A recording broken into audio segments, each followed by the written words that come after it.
2013 में मैं एक यूथिया था। अच्छा, 2013 के हद तक मामला ये था। फिर ज़ाहिर शऊर ने सफ़र तय करना शुरू किया, मालूमात ने सफ़र तय करना शुरू किया।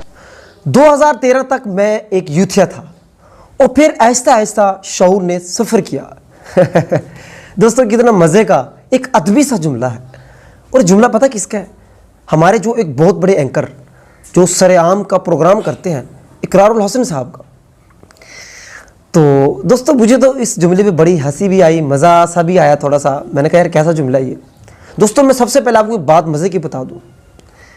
मैं जिस एंकर को सबसे ज़्यादा पसंद करता था आज से 2-3 साल पहले, अगर कोई मुझसे पूछता कि यार आप किसको पसंद करते हो, आपका फेवरेट कौन था, तो यही इकरारुल हसन था। क्योंकि उसने जिस ताकत से, जिस जुर्रत से, जिस बहादुरी से इस माफिया का, हमारे जो पाकिस्तान के अंदर जो माफिया है उसका मुकाबला किया, इस वजह से इसका बड़ा फ़ैन था, यकीन करें। लेकिन दोस्तों, इस जुमले ने बड़ा मुझे एक हैरत में डाल दिया। दोस्तों, मैं आपको बड़ी हकीकत बता रहा हूँ। 2013 से, इसने तो कहा ना 2013 तक तो मैं यूथिया था, मतलब खान साहब का चाहने वाला। उसके बाद मुझे शऊर आ गया, मुझे पता चल गया खान साहब अच्छे इंसान नहीं है, बुरे इंसान है। इनको कहने का मकसद ये था। लेकिन दोस्तों, याद रहे 2013 में ये जो पाकिस्तान की जो कौम है, जो पाकिस्तानी अवाम है, ये पाकिस्तानी लोग हैं, इनको 2013 में खान साहब से बहुत थोड़ा इश्क था। उसके बाद 2014 में इश्क बढ़ गया, 15 में और बढ़ गया, 16, 17, 18, 19, 20 बढ़ाते जाए। दोस्तों, ये इश्क बढ़ता गया, यकीन करें, अब इश्क बढ़ता गया। और जब खान साहब की हुकूमत जो है ना गिराई गई,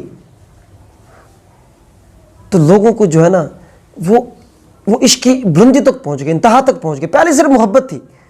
जब खान साहब को नहीं इसको गिराया गया, तब तक खान साहब से लोगों को सिर्फ मोहब्बत थी। लेकिन जब खान साहब को गिराया गया, लोगों को खान साहब से इश्क हो गया। तो ये, लेकिन इसकी बड़ी अजीब ही लॉजिक है। अब मुझे बल्कि एक जुमला और भी इनका याद आ गया, इकरारुल हसन साहब का। वो कहते थे कि यार इस इमरान खान साहब ने लोगों को बदतमीज़ कर दिया, बदतहजीब कर दिया। तो दोस्तों, मैं हैरान होता हूँ कि खान साहब ने कैसे बदतमीज़ कर दी। ये बात जो मैं आपसे करूँ ना, ज़रा इसको गौर से सुनिएगा। देखें, खान साहब ने अब तक जो जितने जो बुरे से बुरे अल्फाज इस्तेमाल किए हैं, जो अपनी कौम को सिखाए हैं, गलत अल्फाज, गंदे अल्फाज, घटिया अल्फाज, वो कौन से हैं? चोर, डाकू, लुटेरे। और मैक्सिमम क्या बताया है वो मौलाना फजलुर रहमान के भाई ये डीजल है। मेरे ख्याल में इससे ज़्यादा खान साहब ने जो है ना कि कुछ जुमले जो उनके मशहूर हो, इनके बारे में कोई भी नहीं। यही चोर, डाकू, लुटेरे हैं, इन मुल्क को बेच के खा गए। लेकिन दोस्तों, अगर हम दूसरी साइड पे देखें, जो मुखालिफ जमातें हैं, अगर आप हैरान हो जाएंगे कि खान साहब के बारे में क्या कुछ कहा गया, उनको जो चाहने वालों को क्या कहा गया। आपने खान साहब को क्या कहा गया? यहूदी एजेंट, जानी, शराबी, अयाश परस्त। और जो उनके चाहने वालों को यूथिया। और यूथिया क्यों कहते हैं ये आप समझ जाएं, ये गाली के तौर पे वो ये लेते हैं, गाली के तौर पे लेते हैं। और खान साहब उनको अगर जो नून लीग के चाहने उनको अगर पटवारी कहते हैं, वो पटवारी इस वजह से कहते हैं क्योंकि इनका पटवारी कल्चर है। इन पटवारी के जरिए कंट्रोल करते हैं आवाम को, और जो थानेदार होता है उसके जरिए, इसलिए उनको पटवारी कहा जाता है। बेसिकली ये कोई गाली नहीं है। लेकिन ये जो कहते हैं ना, हमेशा लफ्ज़ यूथे यूज़ करते हैं और साथ में ऐसी गंदी सी तंजिया स्माइल भी देते हैं, मुज़ाहिका खेज़, और वो समझ रहे होते हैं कि ये गाली दे रहे हैं। और इसके अलावा ये तितलियाँ, उनकी जो औरतों के बारे में तितलियाँ ज़मीन गर्म कर देंगे, और पत्नी औरतों के बारे में क्या कुछ कहा है।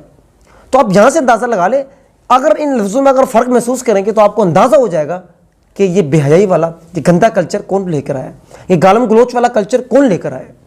तो मुझे नहीं पता इकरारुल हसन साहब ने क्या सोच के ये बात कही है, क्या उनका ज़ाविया है। बहरहाल दोस्तों, जैसे मैंने आपको बताया कि 2013 से इस बंदे का इश्क ख़त्म हो गया था। ये यूथिया था पहले, फिर ये इसको शऊर आ गया। अब मुझे नहीं पता इसका कौन सा इसको शऊर आ गया। बहरहाल मैंने आपको अपना पॉइंट ऑफ व्यू बता दिया। आपके सामने ये जो सारी एक पस मंज़र, हिस्ट्री, हर कॉन्टेक्स्ट आपके सामने मैंने रख दिया है। पॉइंट्स मैंने आपके सामने रख दिए हैं। हाँ, अगर मेरे को पॉइंट्स गलत है तो आप मुझे बताइएगा, मैं यहाँ हाजिर हूँ आपका जवाब देने के लिए। बहुत बहुत शुक्रिया। हमारा जो नए दोस्त है, हमारा चैनल ज़रूर सब्सक्राइब कीजिएगा, हमारे पेज को फॉलो कीजिएगा। बहुत बहुत शुक्रिया। अल्लाह हाफ़िज़।